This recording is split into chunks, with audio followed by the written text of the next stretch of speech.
BD news অ্যালার্টের আরও একটি সংবাদ সংযোগে আপনাদেরকে স্বাগতম। স্বরাষ্ট্র মন্ত্রণালয়ে বাবুর আলোচনায় তারেক রহমানের নিরাপত্তা। দীর্ঘ ২১ বছর পর স্বরাষ্ট্র মন্ত্রণালয়ে গেলেন সাবেক স্বরাষ্ট্র প্রতিমন্ত্রী লুৎফুজ্জামান বাবর। রোববার বিকেল ৪টা ২২ তিনি সচিবালয় এবং বর্তমান স্বরাষ্ট্র উপদেষ্টা লেফটেন্যান্ট জেনারেল অবসর জাহাঙ্গীর আলম চৌধুরীর সঙ্গে সৌজন্য সাক্ষাৎ করেন।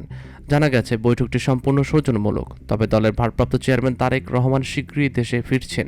সেক্ষেত্রে তার সার্বিক ও সার্বক্ষণিক নিরাপত্তার বিষয়ে আলোচনায় স্থান পাবে বলে সাবেক এই প্রতিমন্ত্রী ঘনিষ্ঠ সূত্রে জানা গেছে।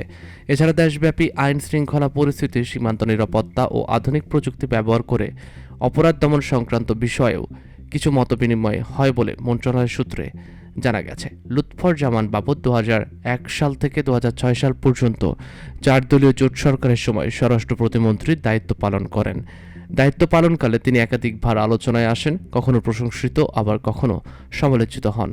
তার স্বরাষ্ট্র মন্ত্রণালয়ে আসা উপলক্ষে সাংবাদিক ও বিভিন্ন গোয়েন্দা সংস্থার কর্মকর্তারা ভিড় করেছেন। বৈঠকে স্বরাষ্ট্র উপদেষ্টা অবসর লেফটেন্যান্ট জেনারেল মোহাম্মদ জাহাঙ্গীর আলম চৌধুরী, বিশেষ সহকারী খোদাবক্স চৌধুরী, সিনিয়র সচিব নাসিমুল গনি এবং পুলিশের আইজি বাহারুল আলম, সাবেক সিনিয়র সচিব কামরুজ্জামান এবং সাবেক অ্যাডিশনাল আইজি মাহবুবুর রহমান অংশ নিয়েছেন।